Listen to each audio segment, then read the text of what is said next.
In this video, we're going to talk about Cloudwheels for electric skateboards. All of them, every single one of them, including these new Cloudwheel Discover FE. This video is for those of you who are new to electric skateboarding and maybe you've heard of Cloudwheels, but once you go to the Cloudwheels website, you see that they have a bunch of different wheels. This video is to help you decide which one you should get. So we're going to start with the Cloudwheel Discover.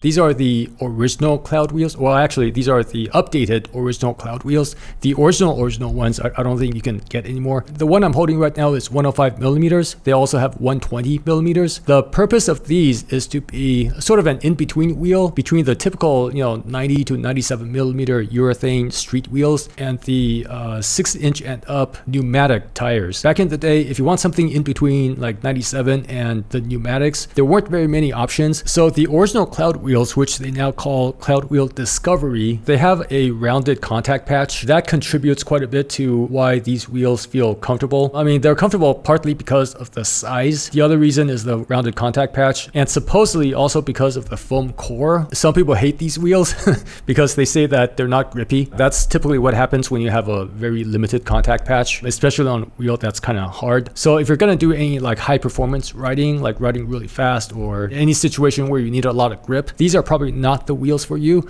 But if you're just getting from point A to point B and you want a wheel that's more comfortable, these should work well. Also, Cloudwheels intended these for light off-roading, again, as something in between your typical polyurethane wheels and the pneumatics. Oh yeah, another benefit of these is that compared to the pneumatics, these use a lot less power. These are going to use a little bit more power than your typical urethane wheels. I don't know, 10 to 20% more power. I think some people say up to like 30%, but I don't think they use that much power, but they definitely use less power than pneumatics.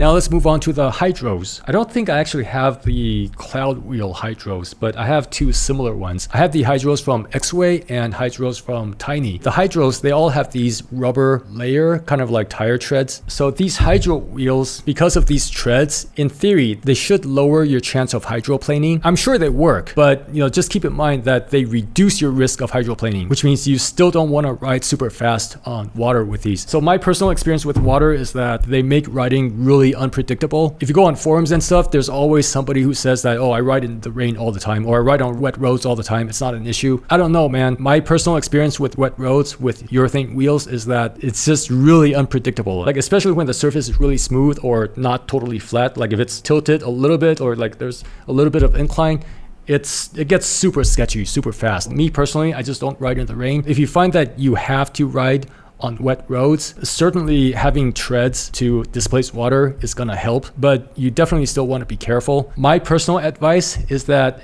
if the roads are wet, just use some other kind of vehicle, for example, a car maybe. Oh, another thing about hydros is that the cores in the middle, they're bigger than normal longboard wheels. I'm not totally sure why, but I think it might just be to save weight. You can see that the core sizes are different.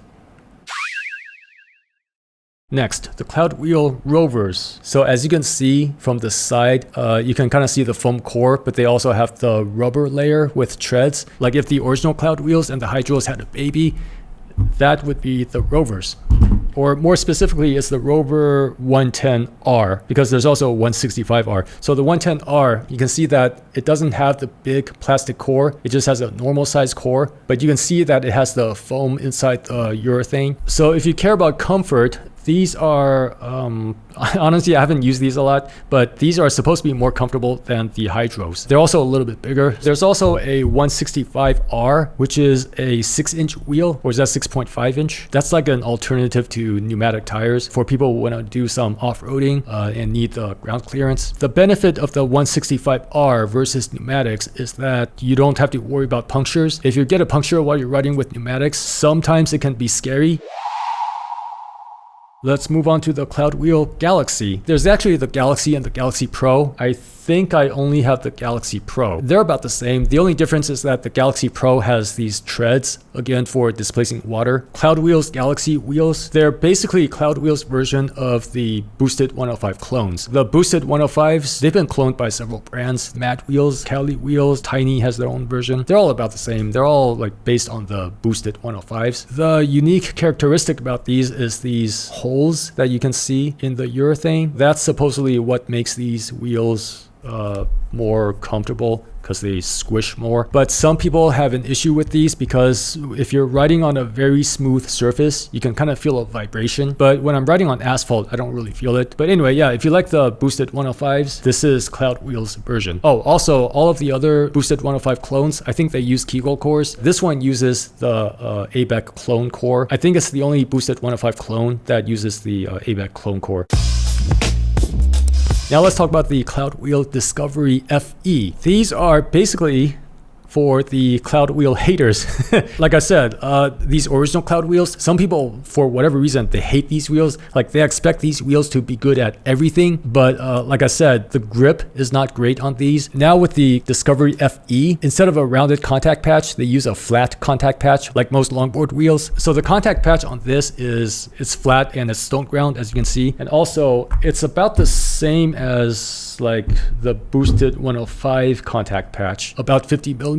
I have a mad wheel right here as an example. The label says 65 millimeters, but that's the entire width. The contact patch is actually about 50 millimeters, and that's about the same on the Cloudwheels. You can see that it still has the foam core like the original Cloudwheels, and yeah, it's kind of cool looking. But another thing I noticed is that the core, like the plastic core, it's not exactly center set, but it's almost center set. Compared to all the other Cloudwheels I have, I think it's more center set than the rest of them. Maybe not. I mean, I'm kind of just eyeballing it. These come in two sizes. They come in 105 and 120. So this 105 size, I guess this is going to compete head on with all the other 105 wheels. You might have noticed that it's kind of similar to the Galaxy wheel. The difference is just that the Discover FE has that iconic Cloudwheel foam core, whereas the Galaxy is basically a boosted 105 clone. Which one's better? I don't know. Like I said, the boosted clones, they all kind of vibrate a little bit. If that bothers you, the Discover FE is probably, I mean, I haven't tried these yet, okay? But like, I assume they're not gonna vibrate because the original Cloudwheels, they didn't really vibrate. But I'm actually more interested in the 120 millimeter Cloudwheel. The original 120 millimeter, that was an interesting offer, although like I stopped using it and I started using the 105 size more. But now that Cloudwheel offers 120 with a flat contact patch, I think more people may be interested. Like just from looking at the shape and just from basic longboard wheel theory, this should grip much better than the original Cloudwheel wheels. So I'll need some time to try these out, and after I try them out, I don't know, maybe I'll do a review. There is one board in particular where I would like to try these.